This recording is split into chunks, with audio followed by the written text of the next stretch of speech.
Salut, bienvenue à Sur la ligne, le radio-podcast officiel de Tennis Canada. On est en fin de saison, c'est l'automne. Déjà, il commence à faire beaucoup plus frais. Mais il y a quand même des gros tournois de tennis qui s'en viennent. Les finales de la WTA s'en viennent. Paris s'en vient, le dernier Masters 1000 du côté des hommes. Et la Coupe Davis qu'on va attendre avec énormément d'impatience. Je salue mes collègues. D'abord et avant tout, Charlotte Robillard, Amilette, ancienne joueuse professionnelle, top 4 junior, si je me souviens bien, peut-être même plus haut. Tu me corrigeras si je pense. Comment vas-tu? Comment te portes-tu? Ça va bien, ça va bien. Non, je te corrige pas, c'est ça, tu l'as bien, mentionné. Un peu plus, relax, là. Je me suis reposée en fin de semaine, puis j'ai une grosse semaine, avec, justement tout ce que tu mentionnes là, sur le côté, tennis. Mhm. Donc, non, ça va bien. Je prends du temps, pour être avec, mes chiens à l'extérieur parce que l'automne, c'est beau, ça fait du bien avec un petit café. Donc, voilà un peu ma fin de semaine et comment, je me porte. Si vous suivez Charlotte sur les médias sociaux, ben, des fois, elle pose des photos de ses chiens et honnêtement, ça vaut la peine de la suivre juste pour son chien que je. Honnêtement, si jamais, Charlotte, ton chien est volé, pour vrai, ton premier suspect, c'est sûr que c'est moi. Va à la police, puis tu peux donner mon Suspect, nom. je pense. Ouais, il y a des bonnes chances que ce soit moi le principal suspect. Je vais nier toutes les informations, mais il y a des bonnes chances que ce soit moi pour vrai. Abraham Santerre, comment te portes-tu? Tu es revenu de Jonquière. Grosse semaine de contenu médias sociaux. Je dis Jonquière au Saguenay, dans le fond. Comment ça s'est passé là-bas? Tu vas nous parler du tournoi un peu plus tard. Ben oui, ça va super bien. Toute une semaine qui vient de finir. Je tiens à mentionner que dimanche, à Saguenay, à la finale, il neigeait. On a pris des photos. Notre photographe a pris des photos. Fait que oui, l'hiver arrive aussi, les feuilles tombent. Là, je suis de retour à Montréal. Il fait un peu moins frais qu'au Saguenay, mais on sent que Noël approche puis tout ça, la fin de la saison. Ça va fatiguer. J'ai connu toute une semaine, mais c'est reparti. Puis on continue à travailler fort. On sait que tu es capable d'en prendre. Bravo pour le petit stunt avec les joueurs des Sags, le classique là, avec Nathan Tourne et le tennis, ça, c'était très bon. Moi, je l'ai partagé en disant que mes deux passions étaient réunies Exact. au même endroit. Parlant d'une autre de mes passions, Hugues Léger me passionne passionnément. Je le rejoins au Parc Jarry. Comment vas-tu? Comment te portes-tu? Bonjour tout le monde, ça va bien? Merci. Dernier Masters 1000 de la saison qui commence à Paris-Bercy. Dernier passage à Bercy. On sait que ce tournoi déménage l'an prochain du côté de la Défense, donc c'est un gros changement. Moi, je suis allé plusieurs fois à ce tournoi à Bercy. C'est un tournoi intérieur Masters 1000. C'est le seul Masters 1000 intérieur, en fait. J'ai toujours eu beaucoup de plaisir à aller voir les matchs là, à Bercy, qui est un aréna qui ressemble au Centre Bell un peu. Il y a eu des compétitions d'athlétisme pour les Olympiques cette année à Paris-Bercy. C'est vraiment un beau site et vraiment excitant de voir ce dernier Masters 1000 là, avec Sinner et évidemment Alcaraz, là, les têtes de série encore une fois. Et les joueurs français qui font toujours bien, ils sont aussi à ce tournoi-là.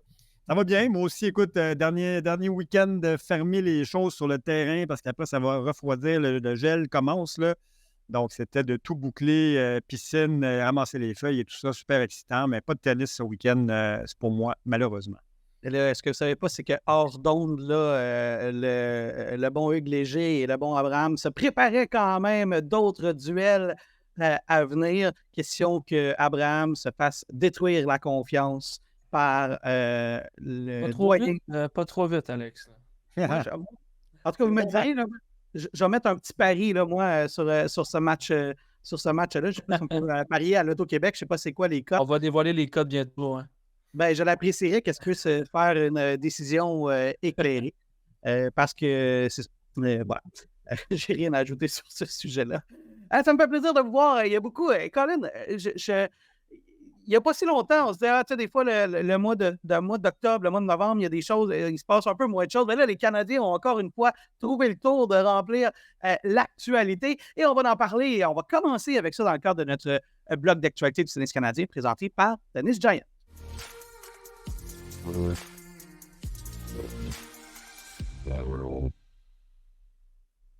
On est chanceux parce que du côté dans notre équipe, on a une jeune femme qui travaille pour Tennis Canada très, très fort et qui suit les Canadiens de très, très près, non seulement parce que c'est son travail, mais aussi parce que c'est sa passion. Charlotte, il y a encore eu beaucoup d'actions, beaucoup de bons résultats. Puis on va commencer avec Marina Stakusic qui s'est rendue jusqu'au bout. Oui, vraiment. Moi, je la trouve toujours très impressionnante, Marina. Là, on en parle souvent sur le balado, puis je ramène souvent son nom parce que je trouve qu'à 19 ans, elle a tellement démontré de belles choses, que ce soit au niveau mental, que ce soit au niveau de ses résultats, de sa puissance. Je pense qu'elle a vraiment une belle personnalité aussi. Elle est très calme, elle est un peu plus réservée, mais tu sens que tout est en douceur, tout est en contrôle, sans flafla, sans aucun côté dramatique non plus. Tu sais, je pense que c'est une belle championne déjà à 19 ans avec une belle maturité. Puis elle a eu des résultats quand même très solides en Billie Jean King Cup aussi on sait qu'en jouant pour ton pays, surtout pour les premières fois dans des matchs importants comme ça, c'est pas toujours facile, puis elle a géré la pression de manière incroyable. Donc, encore une fois, elle gagne le tournoi un WTA 125 contre Blinkova en finale. Donc, vraiment impressionnant d'être capable d'aller chercher. On le sait, c'est jamais facile de gagner des tournois, d'aller chercher des titres. Puis, à un si jeune âge, elle va chercher son plus grand titre jusqu'à maintenant. En fin de saison aussi, on sait qu'il y en a beaucoup qui commencent à être fatigués. Elle joue encore en plus cette semaine au Mexique. Donc, vraiment, je pense qu'elle a beaucoup de choses pour réussir. Puis j'ai vraiment hâte de voir ce qui s'en vient pour elle. Là. Elle va percer probablement. Elle va se rendre, je pense, près du top 100 là, bientôt. Puis pour moi, c'est vraiment, vraiment positif pour le futur. Je dis le futur du tennis canadien, mais elle est déjà là selon moi, à 19 ans, dans les meilleures joueuses canadiennes qu'on a. Ben, quelque chose à retenir dans ce que tu as dit, Charlotte, puis une des premières choses, c'est effectivement le fait qu'elle a que 19 ans. Tu sais, elle a fait des résultats spectaculaires à 18 ans à la Billie Jean King Cup. Tu en as déjà parlé. Elle est d'ailleurs championne du monde, cette fille-là. Mais ce n'est non seulement l'avenir du tennis canadien, mais c'est en partie l'avenir du tennis point avec les résultats qu'elle fait. Et quand on voit qu'elle a battu Sorribes Tormo et Blinkova, deux filles qui ont à peu près frôlé le top 30 dans leur carrière et qui sont encore des joueuses plus que décentes, c'est plus qu'encourageant de voir une fille de 19 ans avec tout ce talent-là. Une fille qui a eu des hauts et des bas cette année, honnêtement, là, c'est pas mal c'est son meilleur résultat. Autrement, elle a fait un quart de finale à Guadalajara, qui est quand même pas si mal, mais c'est son meilleur résultat cette année. C'est un 4e titre professionnel pour elle, un 4e titre ITF, mais c'est quand même pas banal ce qu'elle a réussi à faire. Elle est présentement 116e mondiale. Elle va se rapprocher dangereusement d'une place en tableau principal de Grand Chelem au mois de janvier. Un parcours qui ressemble étrangement à celui de Gabrielle Diallo en ce sens-là, quoiqu'elle est un peu plus jeune. Ouais. Et l'autre chose, oui, tu voulais ajouter quelque chose? Non, mais on est gâtés. 2 semaines consécutives, des percées importantes, des premiers titres. Et pour Gabrielle, il y a une semaine, on s'en souvient, et pour Marina, cette semaine. La relève, déjà, du côté du tennis canadien, s'installe, se met en place. Là. C'est des très jeunes joueurs, 19 ans, on l'a dit pour Stakusic. Moi, je l'avais découvert à Granby il y a 2 ans. Elle m'avait vraiment impressionné. Je ne la connaissais pas du tout à l'époque. J'avais regardé jouer quelques matchs et je me dis, oh, attention, il se passe quelque chose. Elle avait gagné, je pense 2 tours cette année-là, en tout cas au niveau des qualifications. Peut-être un match dans le tableau principal. Mais vous l'avez dit, sa performance en Billie Jean King Cup en 2023 a vraiment révélé au monde entier. Et elle poursuit cette année sur cette belle lancée. Là, quand même Sorribes Tormo, tu l'as dit, c'est une joueuse qui est bien établie. Et à seulement 19 ans, là, ça laisse présager de très, très belles choses pour Marina Stakusic. Ma seule déception, Charlotte, là, dans tout ce tournoi-là, c'est qu'on n'a pas eu une finale toute canadienne. Et on est passé à ça d'avoir une finale toute canadienne parce que Rebecca Marino, qui joue magnifiquement bien depuis quelques semaines, a perdu contre Blinkova. Écoutez, en demi-finale, 7-6, 6-7, 6-2 le score pour Blinkova. C'est passé à un cheveu qu'on ait une finale toute canadienne. Et puis, c'est un autre résultat positif pour Rebecca Marino qui avait... Elle a gagné en double. Elle est championne de double.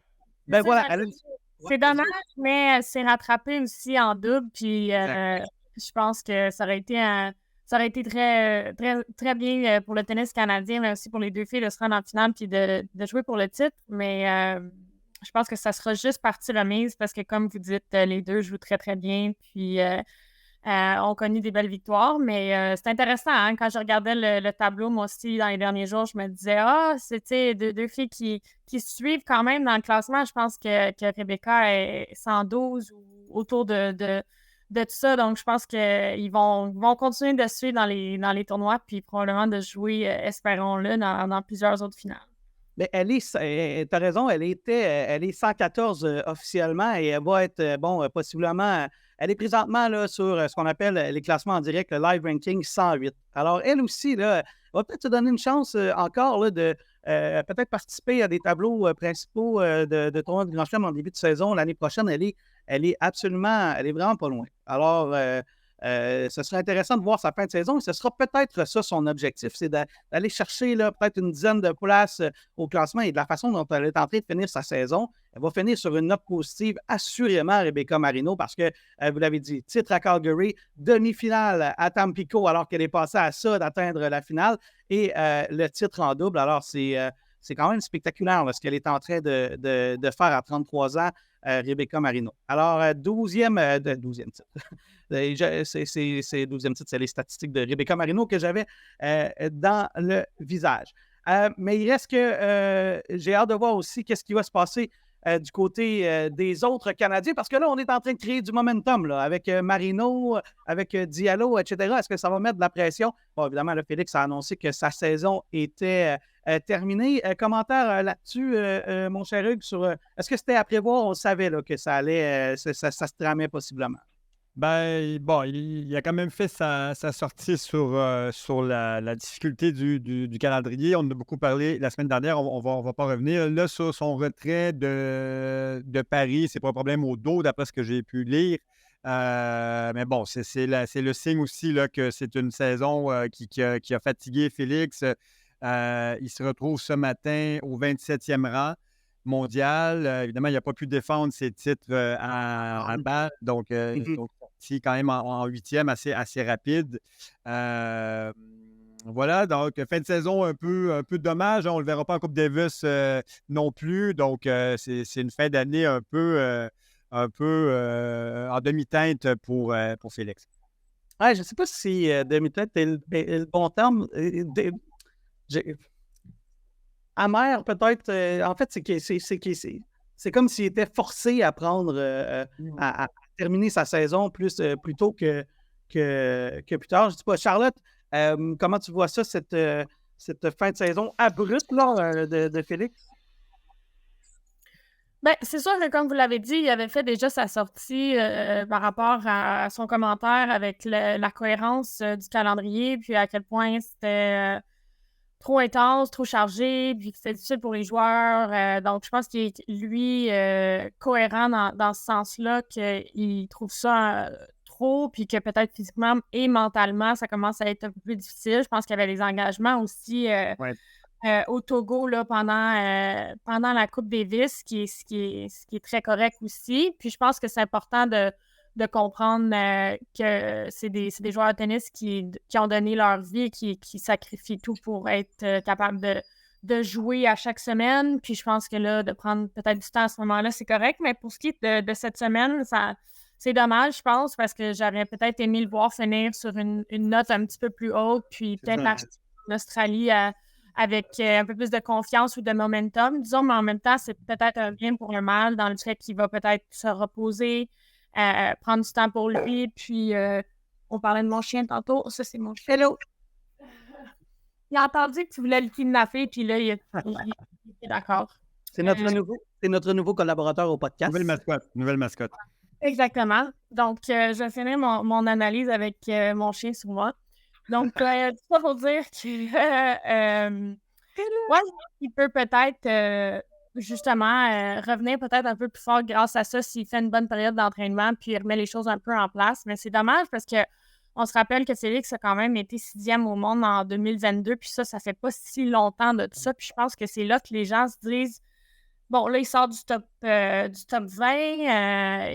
Est-ce qu'il va être capable de continuer sa progression parce qu'il est quand même encore jeune, donc on s'attendait peut-être plus qu'il se maintienne dans le top 10, dans le top 15, puis même qu'il continue tu sais, avec là, les joueurs un petit peu plus vieux qui commencent à se retirer ou commencent à peut-être être en fin de carrière, donc d'avoir des résultats un petit peu moins bons, mais peut-être qu'on le voyait peut-être plus dans le top 5, dans le top 4.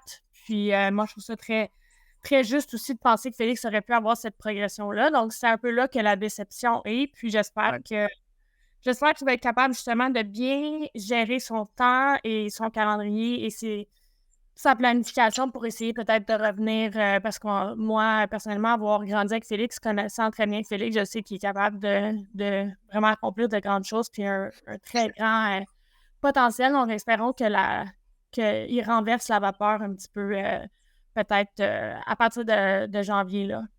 Moi, j'aime que tu dises, OK, il sacrifie la fin de la saison, qui de toute façon qui a été une saison en dents de scie, là, dans le cas de Félix. Bon, il aurait eu la médaille olympique.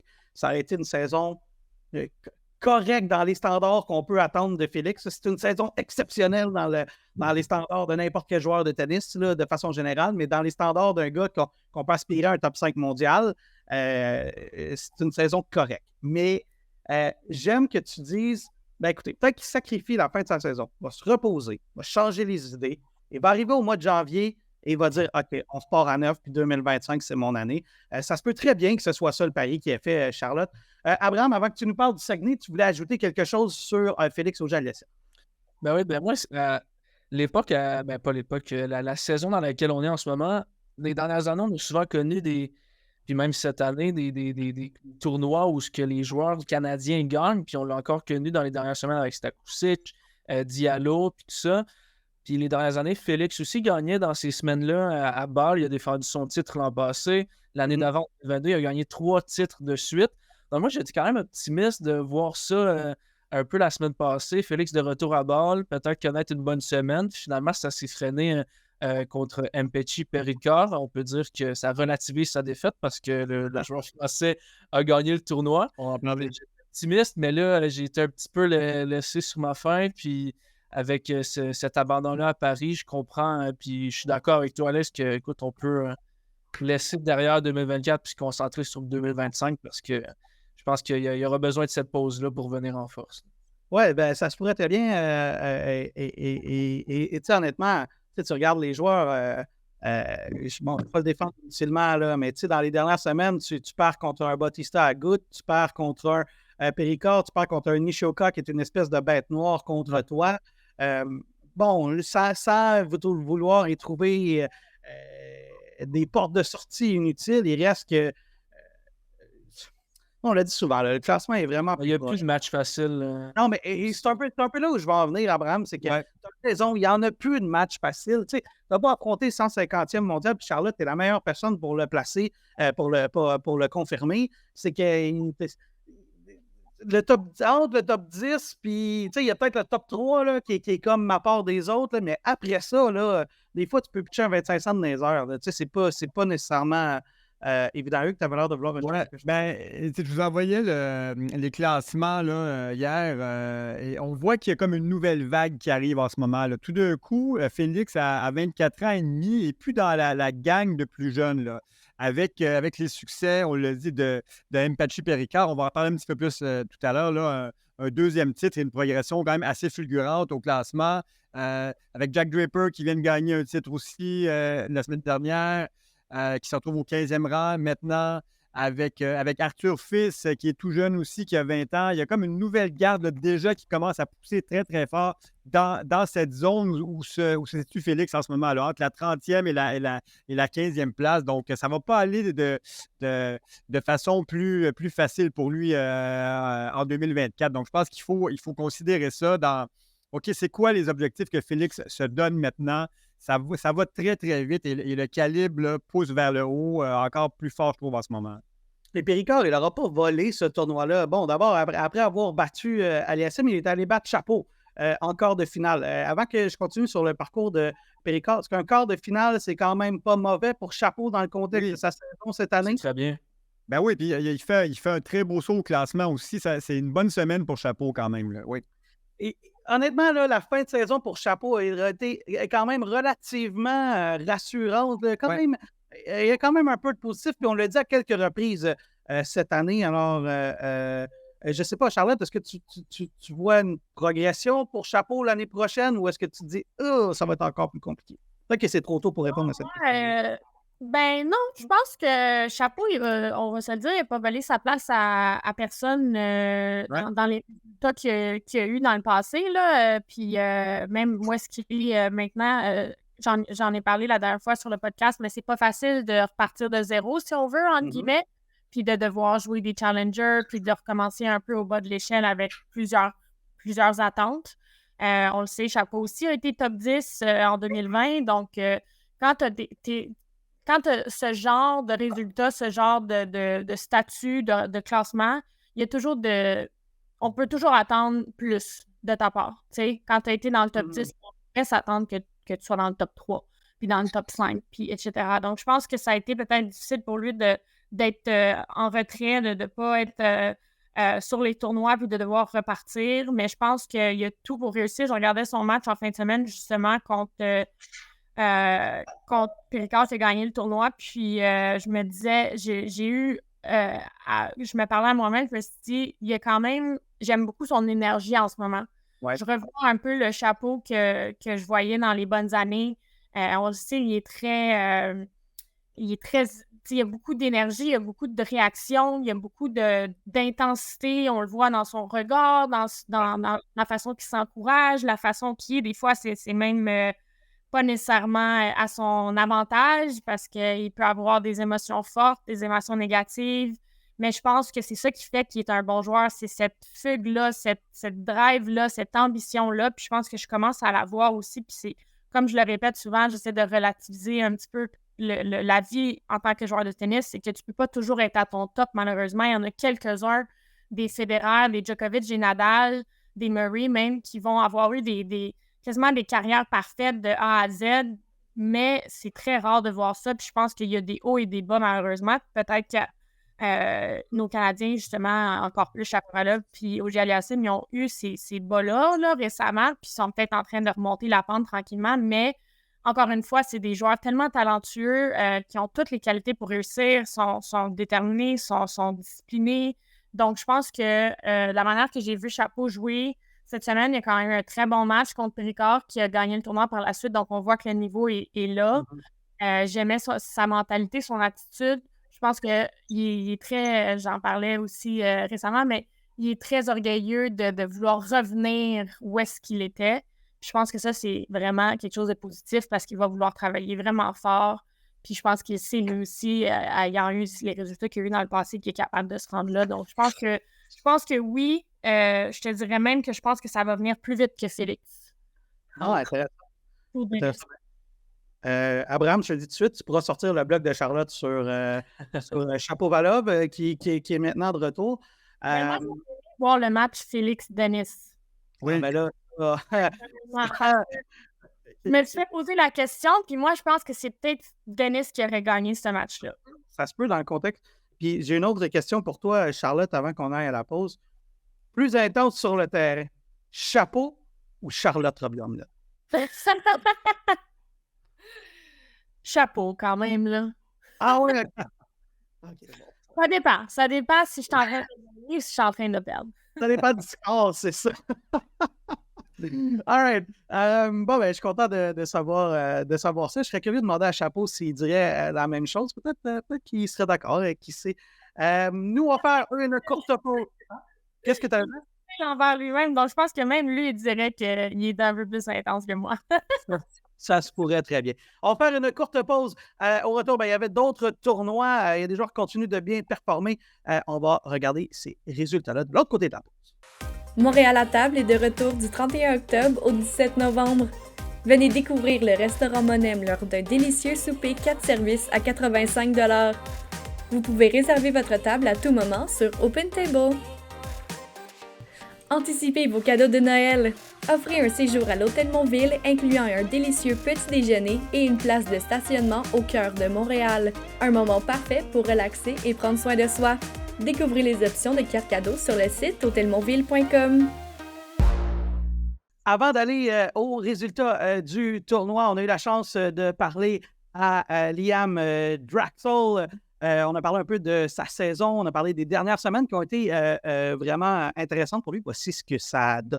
Notre travail au podcast, c'est de suivre les athlètes canadiens, notamment les joueurs de tennis canadien. Et cette semaine, on est chanceux. Charlotte Robillard-Minette nous a arrangé une entrevue avec Liam Draxel. Liam, welcome to Soulaling Podcast once again. How are you, my friend? I'm good. Good today. Thank you for having me, guys. Appreciate it. Well, a pleasure of having you. Let's go first with your last success in the last couple of weeks. You've been winning a lot of matches. How does it feel?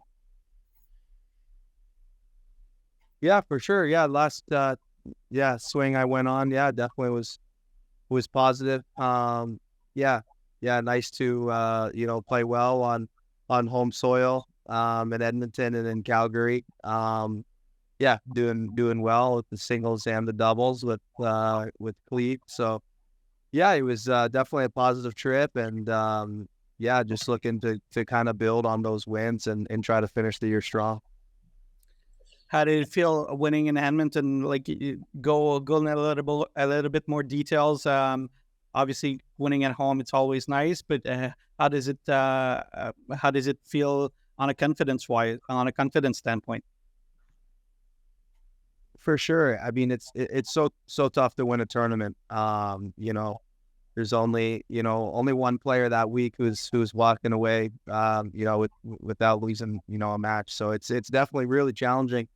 It's tough to win, regardless of which tournament you're playing. So, I was really thankful that I could get it done on home soil. So yeah, it felt great to win, that final. That tournament's really well done in Edmonton. It's a beautiful club we play at, and it was really just a nice atmosphere that week. So yeah, it was a great week there. Second round, you beat another Canadian player in Nikes Muamba. Is that a player that you know a little bit? Did you play a lot against each other when you were young? Do you know him a little bit? You can play a little bit. Are you asking about Cleve? Nikes. Oh, Nikes Muamba. Yes. Yeah. Of course. Yeah. I know Nick. Pretty well. Known him since the juniors, and yeah, he's one of my better friends out there, and we're in contact all the time. So yeah, really good friend with Nick. And how is it to play a friend? Is it harder for you? Is it easier for you? I don't know. How is it to play a friend? Yeah, it's tough. I don't feel like I like it too much. I'd rather play someone I don't know, or there's, I don't know, some sort of motivation to play that match. So yeah, I wouldn't say I really enjoy it. It's kind of a weird feeling playing a friend and trying to compete as hard as you can against a friend. So I don't really like it, to be honest. Liam, tell me a little bit about your experience at University of Kentucky. You did great, obviously, in the NCAA championships. You won it, actually. But there seems to be a strong link between Tennis Canada or tennis players in Canada and the University of Kentucky. Gabriel Diallo obviously went there, is doing great right now. Tell me a little bit about the link in between Canada and the University of Kentucky. Yeah, for sure. Well, I think like that first, year, it was, myself, Gab, and Alex LeBlanc who decided to commit and go there. So, three Canadians in one class, and I think it kind of all started, from there, and then the program, started getting better and better, and I think then other Canadians like Josh Lapidat, and Jaden Weeks, Christophe Clement, they started to follow. So. And come. So I think, college tennis is really on the rise. And I think, maybe juniors are starting to realize that, oh, hey, like, those players went to college and, they're doing, all right on the pro tour, maybe that could be a pathway for me. And so I think it's only growing, and would definitely recommend college tennis to anyone as a junior. What are your favorite memories? Obviously, you won, but how are your favorite memories, or what are you gonna keep from your NCAA experience? I think just playing as a team and just playing for something more than yourself. I wish I could play college tennis my whole life. I very much prefer it over just playing, just on the pro tour. But you only get 4 years. So, but yeah, I think it's just the whole team atmosphere, and the college tennis energy is a lot higher, and you can really express yourself and go crazy out there, and that's kind of what I did for my 4 years. I really enjoyed the competitive atmosphere. I think it's a lot more amplified in college than on the pro tour. So you're mentioning a little bit, Liam, the life on tour, and I can also relate to that. Can you tell us a bit, like, this was one of your first year, I think, full time on Yeah. tour? You find this, like, what would you say are the main things that you like or don't like? Yeah, I mean, I feel like what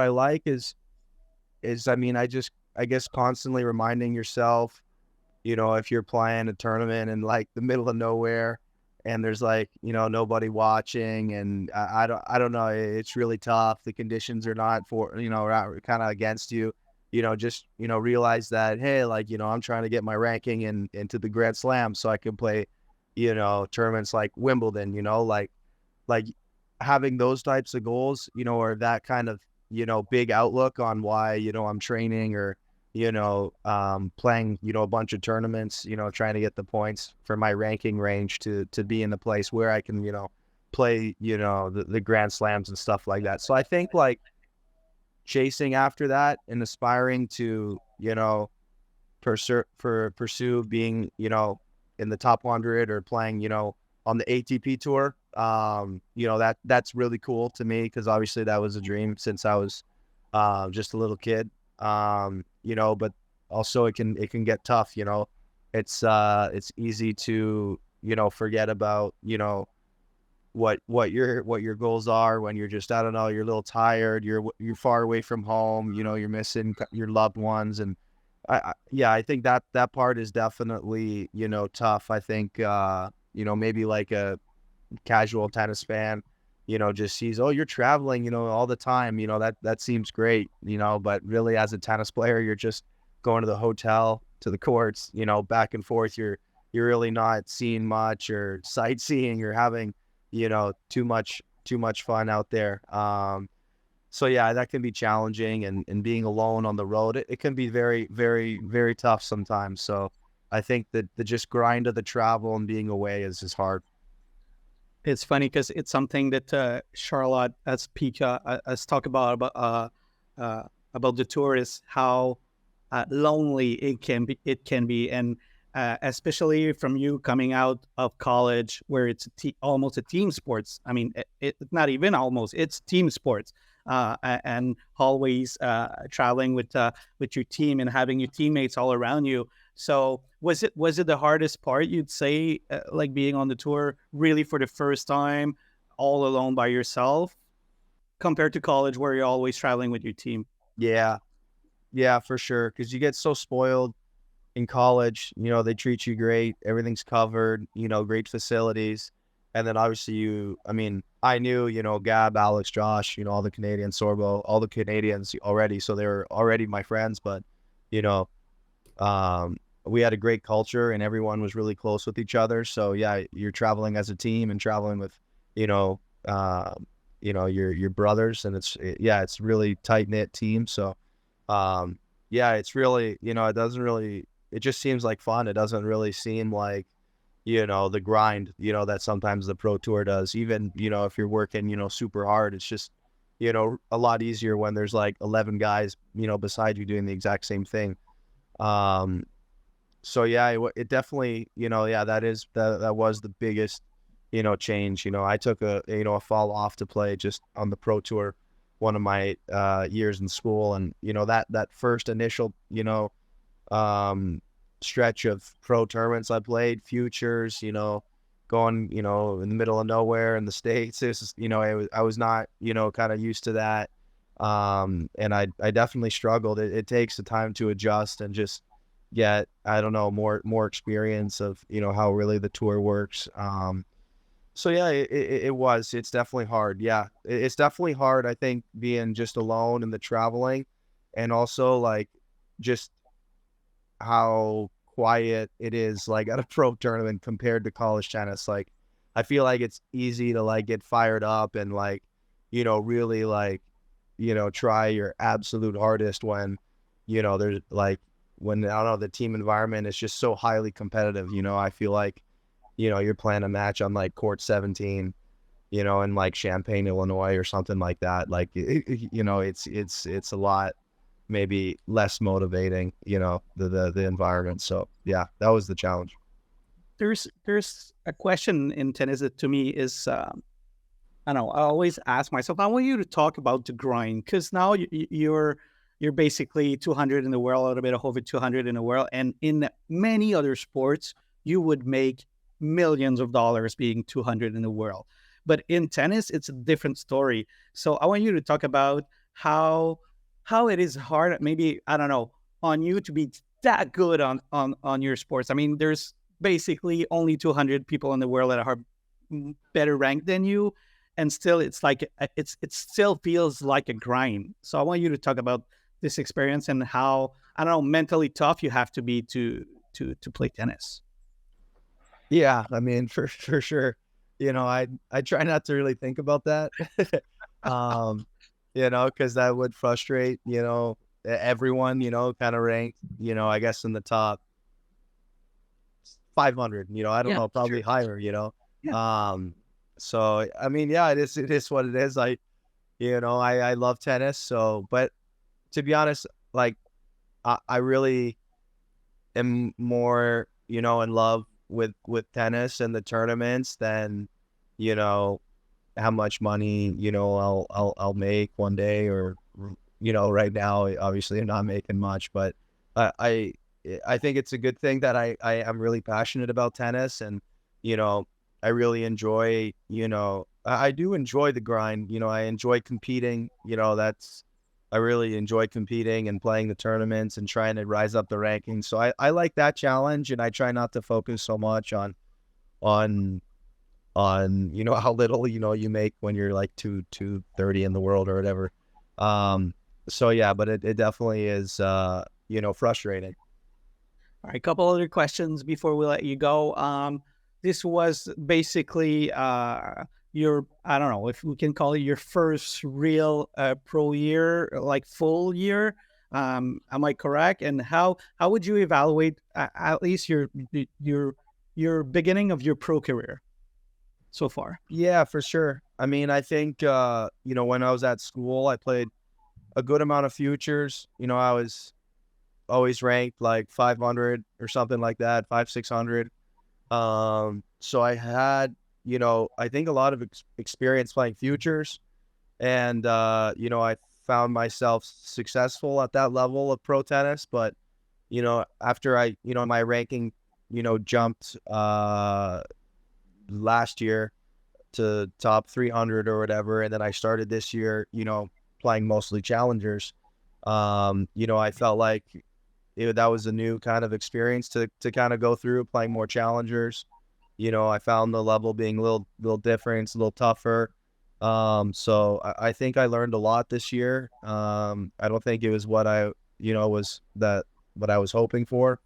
I felt like, I maybe, could have played, some Grand Slam qualies. I was like 290 at the start of the year with nothing to defend, because I did play in the spring. So, that was definitely a goal of mine, but I didn't get it. So, life goes on, and hopefully I can, try to make it next year. So yeah, I think I definitely learned a lot, just how kind of, I guess, the Challenger Tour works. So I definitely feel like, off this trip right now. It went pretty well in Alberta. So, I'm just going to keep trying to build every week. With 2025 almost here now, what are your main goals for the 2025 season? Do you put numbers on your goal, or is it like always the same thing, like the process or something? What's going on? What's your way of seeing it? Yeah, I mean, I'm not too much of a goal type of person. I don't know. I don't think I would ever say I have to be 150 in 3 months or something like that.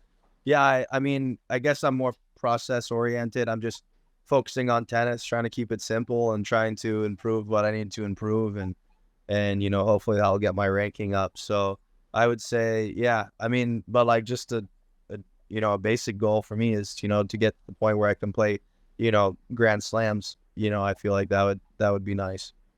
Seeing Diallo getting there pretty much right now, is it motivating for you because you've known each other for so long, you've played together, and I mean, I guess it makes you more possible or more closer than maybe you might think. Does it make sense in the way I say it? Yeah, for sure. I think, yeah, it's definitely been so cool to see Gab at the U.S. Open and then finaling that 250. He's been doing so good. It's been so fun to watch and root him on. It's really cool to see someone who you've practiced with hundreds of times and been at the same school for pretty much 4 years. Yeah, it's been super. Yeah, someone you're super close with to see it and be top 100 in the world now. It's definitely it gives you, I guess, a little more belief that hey man, that guy was at Kentucky with me. He's at the end of the day he's still Gab Diallo. It just makes it a little more realistic and yeah, I mean, I feel all these people, they're still human at the end of the day. They're still gonna, I don't know, miss some balls or get nervous. Everyone's human, so sometimes I feel maybe people think all the top players are perfect or something like that, so I think, yeah, definitely just having that realization that that for sure it's a very high level, but it's not absolutely impossible. Well, we're looking forward to follow your career and maybe see you in a main draw of a Grand Slam sooner than later. I'll probably go see you in Drummondville. So if you can make a couple of rounds, or I'll probably go see you and maybe doing another, I don't know, post-game interview. Who knows? But there's good chances I'll go in Drummondville. I love that place. It's a great facility, and it's a smaller tournament, but it's absolutely fantastic over there. So well, good luck in the next couple of weeks. Thank you for doing this, and we're looking forward to keep following your career, and thank you for coming here. Thanks, guys. Really appreciate for having me on here. Thanks, Ian. Thank you. Thanks, Liam. Thank you. Bye, guys. Merci une fois de plus à Liam Draxl pour son temps avec nous. C'est une partie d'entrevue que vous pourrez revoir dans l'épisode de fin d'année également, parce qu'on en a profité aussi pour faire un bilan avec lui. Et nous, de notre côté, on va faire une courte pause et au retour, on va revenir finalement avec les résultats de la semaine passée. Montréal à table est de retour du 31 octobre au 17 novembre. Venez découvrir le restaurant Monem lors d'un délicieux souper 4 services à 85 $. Vous pouvez réserver votre table à tout moment sur OpenTable. Anticipez vos cadeaux de Noël. Offrez un séjour à l'Hôtel Montville incluant un délicieux petit déjeuner et une place de stationnement au cœur de Montréal. Un moment parfait pour relaxer et prendre soin de soi. Découvrez les options de cartes cadeaux sur le site hôtelmontville.com. De retour à Sur la ligne, le radio-podcast officiel de Tennis Canada. Je parlais avant la pause qu'il y a des résultats des joueurs qui continuent de nous impressionner cette saison. C'est le cas notamment de Jack Draper, mon cher Hugues, qui a un autre titre à sa fiche.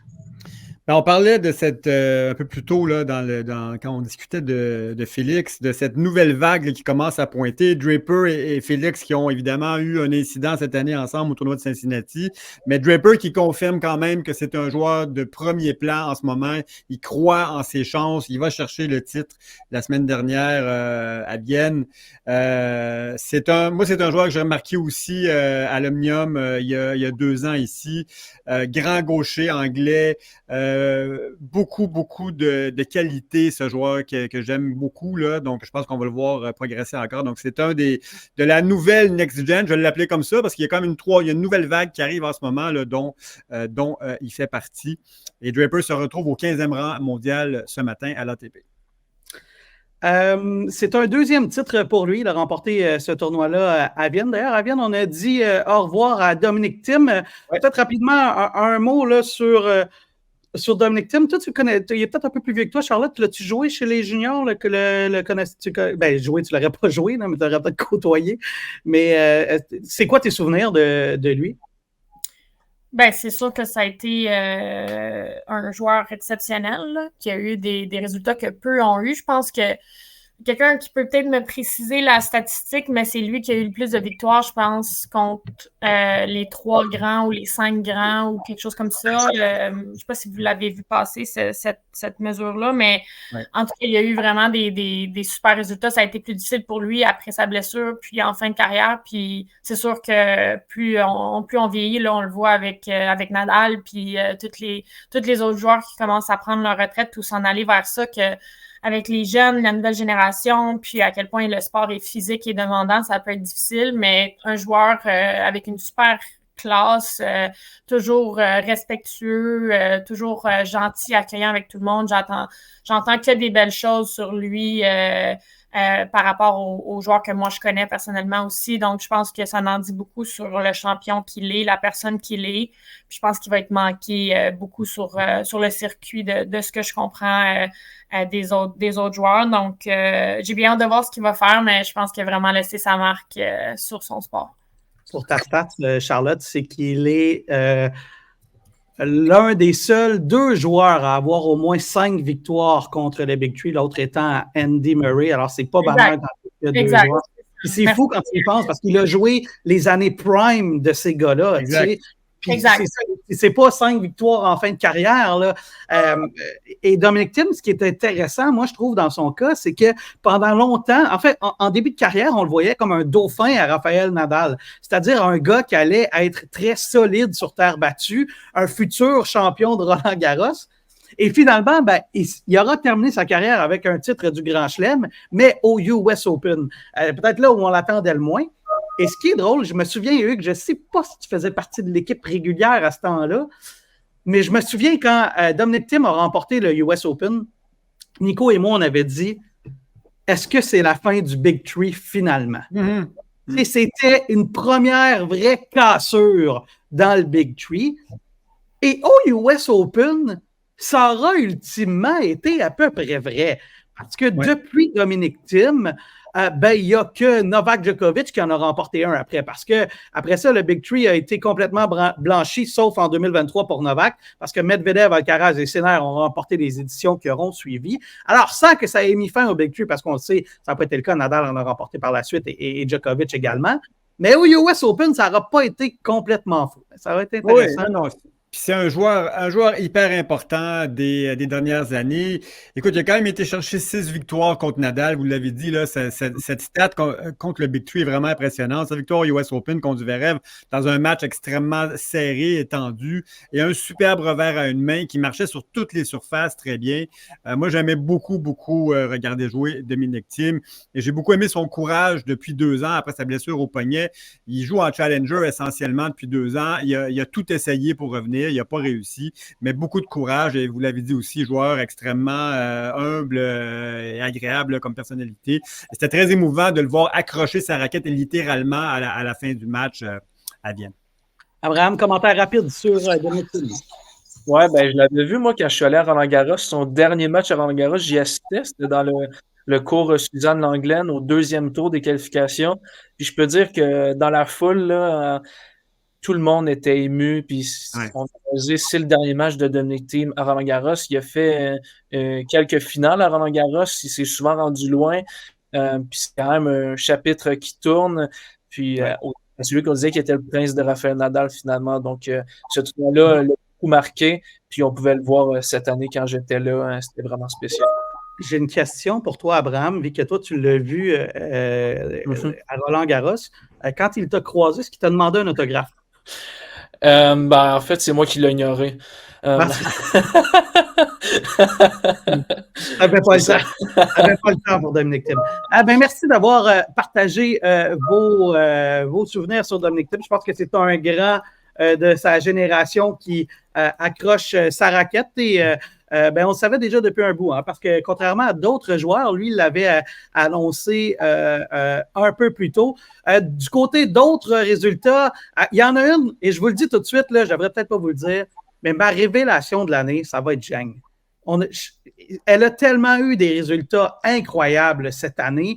Et là, elle remporte le tournoi à Tokyo dans un tournoi où elle a battu Leilani Fernandez, Schneider et Kenin pour remporter le tournoi à Tokyo. Elle arrivait de la finale à Wuhan où Sabalenka l'a remporté. Elle fait une demi-finale à Beijing avant ça, puis un quart de finale à New York. Et ça, c'est sans oublier sa finale en Australie au tout début de la saison. Elle est présentement 7e mondiale. Je pense pas qu'il y a beaucoup de monde qui... Et la médaille d'or aux Olympiques. Et la médaille d'or aux Olympiques. Je pense pas qu'il y a beaucoup de monde qui l'attendait aussi dominante. Zheng, en fait, je suis pas sûr qu'il y ait tant de monde que ça qui la connaissait avant même l'Australie. Je sais pas, commentaire, Charlotte, sur Zheng qui connaît une saison complètement exceptionnelle. Écoute, c'est vraiment impressionnant ce qu'elle a fait cette année. Tu parles de gens qui la connaissaient pas beaucoup avant janvier. Moi, j'en fais partie. Je pense qu'elle a eu une progression, une ascension quand même exceptionnelle. Aussi, il n'y a pas beaucoup de joueuses chinoises qui ont eu des bons résultats puis qui sont dans le top des classements, disons, chez les femmes. Donc, je pense qu'elle fait vraiment sa marque. Puis, on l'a vu, c'est pas juste en Australie, c'est pas juste aux Olympiques, ça a été quand même assez constant. Puis, on sait que c'est pas facile à faire à travers une année complète. Donc, vraiment impressionnante, vraiment solide. La seule chose que je trouve dommage un petit peu, c'est que moi, je trouve que c'est pas la joueuse la plus attachante, la plus charmante. Tu m'as vu un peu grimacer quand tu as parlé d'elle. Je trouve ça un peu... tu sais, moi, je trouve que ça rajoute encore plus à ton talent puis à ton succès quand tu es capable, en plus de ça, d'être une personnalité chaleureuse, attachante, sympathique, puis d'être justement humble et admirée tant par tes compétitrices que par les fans, puis le reste des gens autour. Donc, bref, ça pour dire qu'il y a eu je vais donner plus d'exemples concrets, là, mais il y a eu quelques situations cette année pendant la saison où il y a plusieurs joueuses qui mentionnaient que son attitude, sa façon d'être sur le terrain était vraiment pas correcte, dont Navarro qui a comme dit « je t'aime vraiment pas comme joueuse », puis ça peut rapport que tu gagnes ou que tu perds, t'es juste pas agréable, puis c'est pas correct ce que tu fais.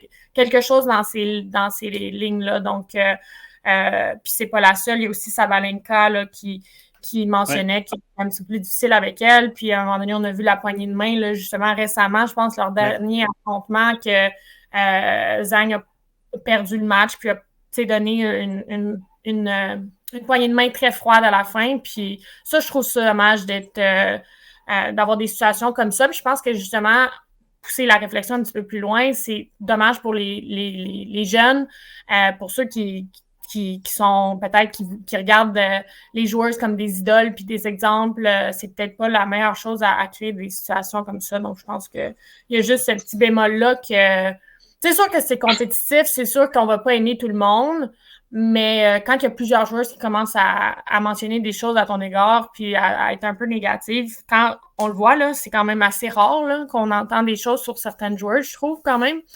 Ça veut quand même révéler peut-être une petite personnalité un peu problématique, mais ça n'enlève rien du tout à ses résultats et aux accomplissements qu'elle a eus cette année.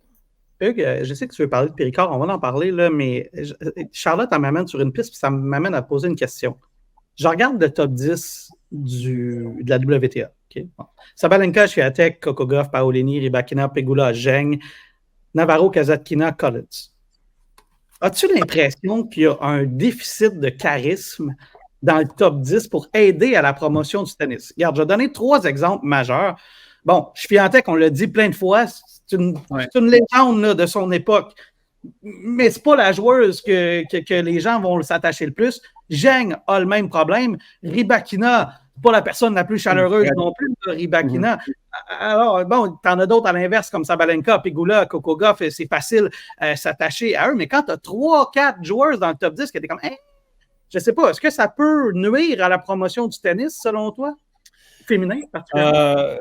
C'est un bon sujet pour Charlotte aussi. Est-ce qu'il y a plus de camaraderie, de respect du côté masculin que féminin? Ça, je le sais pas, mais comme fan, je le constate un peu. C'est pour ça qu'on est tellement content de voir Sabalenka arriver au premier échelon parce qu'elle est intéressante, elle a un super jeu, elle est émotive, elle se révèle beaucoup sur un terrain, puis ça nous plaît beaucoup. Mais quand même, on a eu une Ons Jabeur qui s'exprime beaucoup, qui est très appréciée aussi.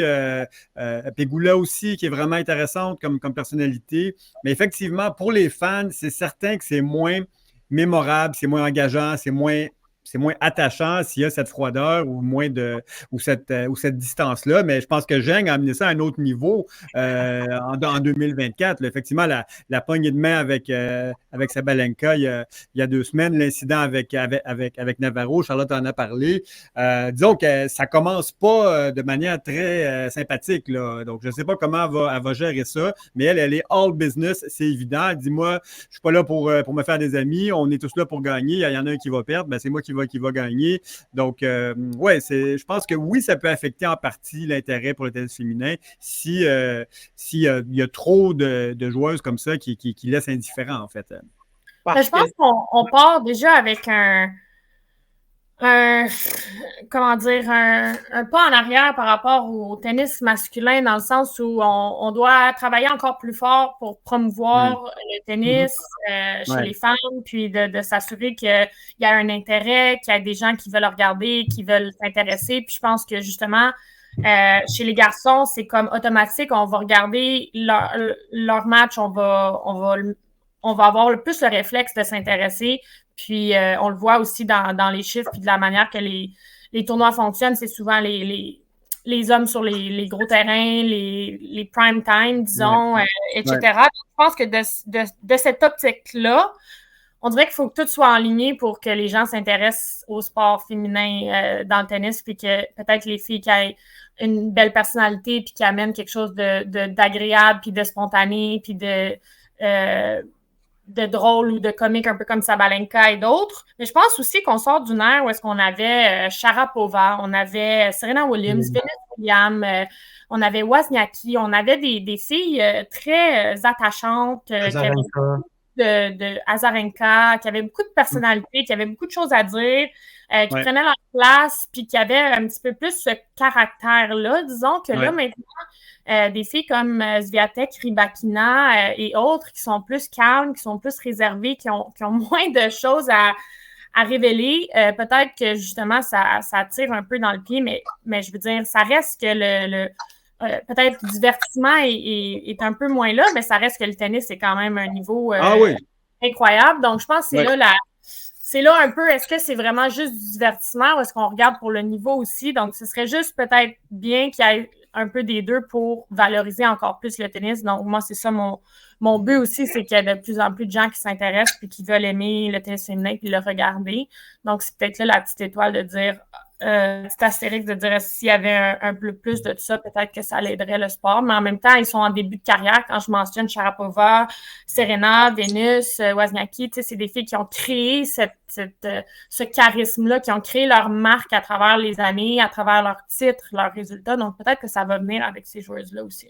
Remarque, je disais ça, puis pendant que tu parlais, Charlotte, je regardais, je me dis, bon, je vais aller voir le top 10 des hommes, puis tu sais, il y a quand même un déficit du côté des hommes aussi. Fait que un Zverev, c'est pas le gars le plus amable, c'est pas le gars qui va, en tout cas, je pense pas Non, mais il fait parler de lui quand même.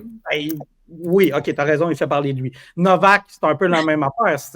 Il fait parler de lui, mais c'est pas le gars qui a cette aura d'amabilité qu'un Nadal ou un Federer ou même un Alcaraz a, par exemple. Puis tu as un Medvedev qui, c'est hit or miss avec Medvedev. Un jour, tu l'adores, puis l'autre jour, tu te grattes la tête en disant qu'est-ce qui a passé par la tête. Des gars comme Ruud ou Daminor aussi qui sont quand même plus réservés, moins flamboyants. Donc, mais je pense que, comme je te disais tantôt, c'est pour ça que j'ai fait de la comparaison, c'est que on va prendre pour acquis qu'on va regarder le tennis masculin, peu importe si Deminaur va être super révélateur ou non. On va regarder même si Medvedev est un peu a des hauts et des bas. Tandis que les filles, on dirait qu'on va s'intéresser à certaines joueuses en particulier. Puis je vais regarder Sabalenka parce que je l'aime bien jouer. Puis je vais regarder Coco Gauff parce que je l'aime bien jouer.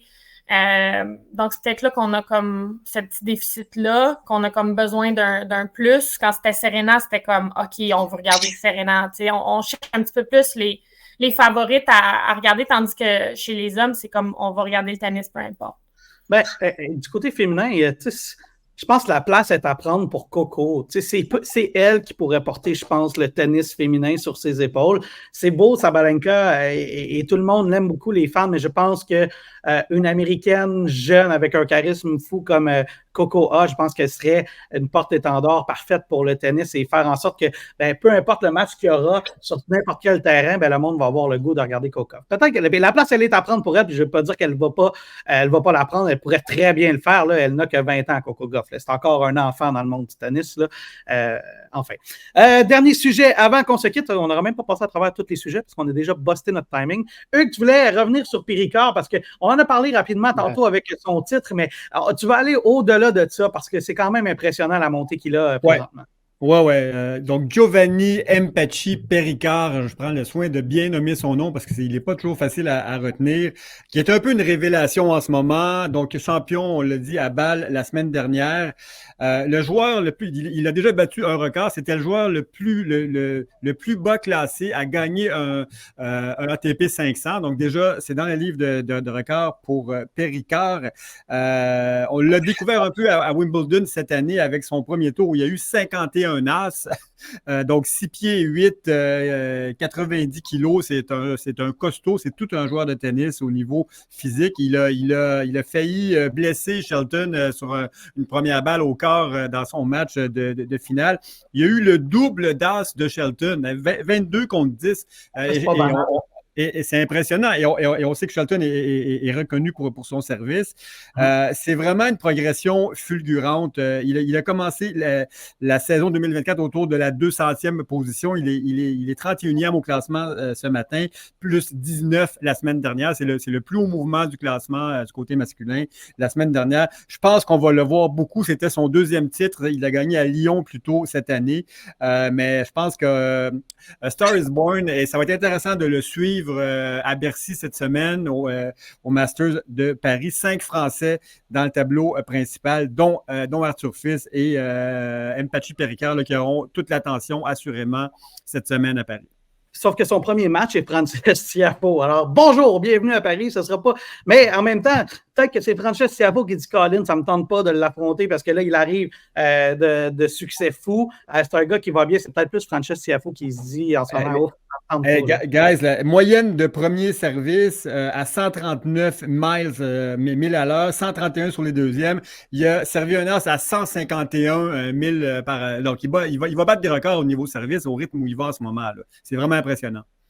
Dernier sujet, j'ai passé par-dessus au début de l'épisode parce que je voulais, il était dans ma liste de sujets au début de l'épisode. On parle du Saguenay dans le cadre de notre chronique du tennis canadien présentée par Tennis Giant. Alors, on va en faire une deuxième section, mon cher Abraham, parce que j'en parlais en début d'épisode, tu étais là. Il y avait quelques Canadiens. Il y en a Canadiennes, en fait, qui ont bien fait.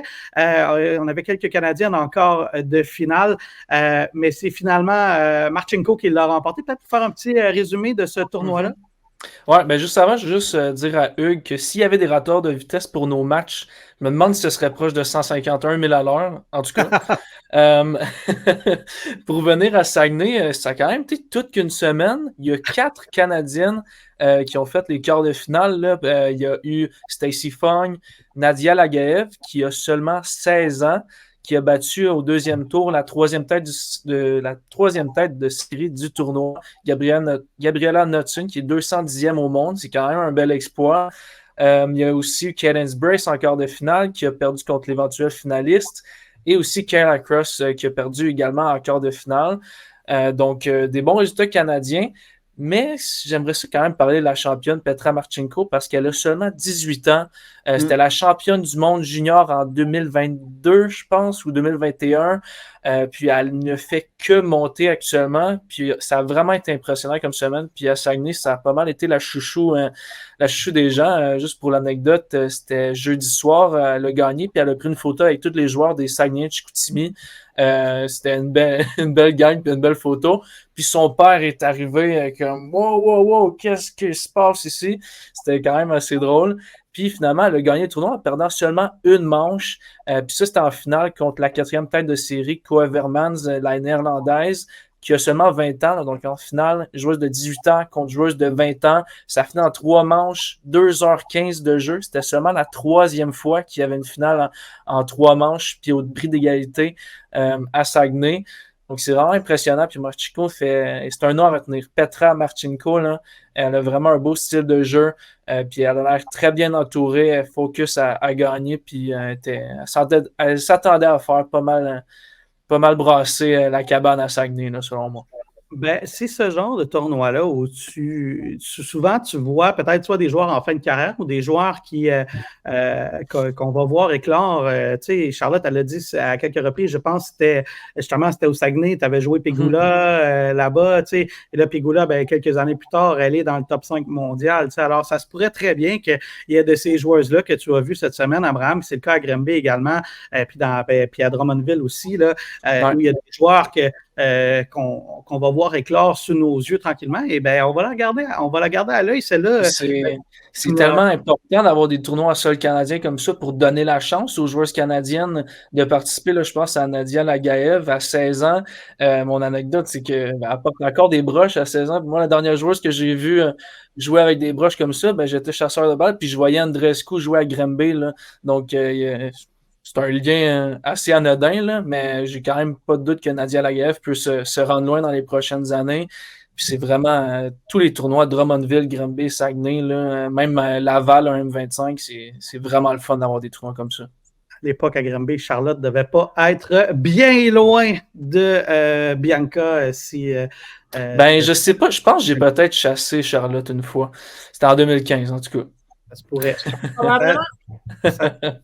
Vos premiers, puis là, quelques années plus tard, vous êtes sur le même podcast. Hugues, avant qu'on dise au revoir aux gens, des salutations pour Gasquet à Bercy. C'est quand même un bon joueur de son époque, un des plus talentueux joueurs de son époque, Richard Gasquet. Ben, un autre revers à une main qui tient sa révérence après Dominique Thiem, un des plus beaux revers à une main.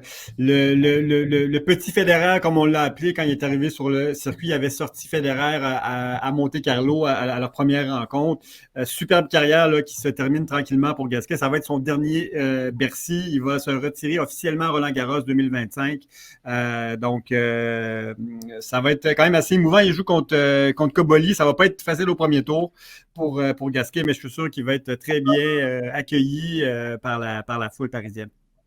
Un des plus grands talents, peut-être même un gars qu'on aurait pu voir aller plus loin encore, Gasquet. C'est un gars qui avait tellement de talent, qui a eu une super carrière, là, mais enfin, c'est peut-être qu'on aurait pu en voir encore plus de ce talentueux jeune homme. C'est ce qui complète notre épisode. Merci Abraham, merci Charlotte d'être venu faire un tour. Et Hugues, comme c'est la tradition, ben, je vais te donner le traditionnel mot de la fin. Mais bon tennis Charlotte, bon tennis Alexandre, bon tennis Abraham, et bon tennis tout le monde et bon dernier Masters 1000 de la saison.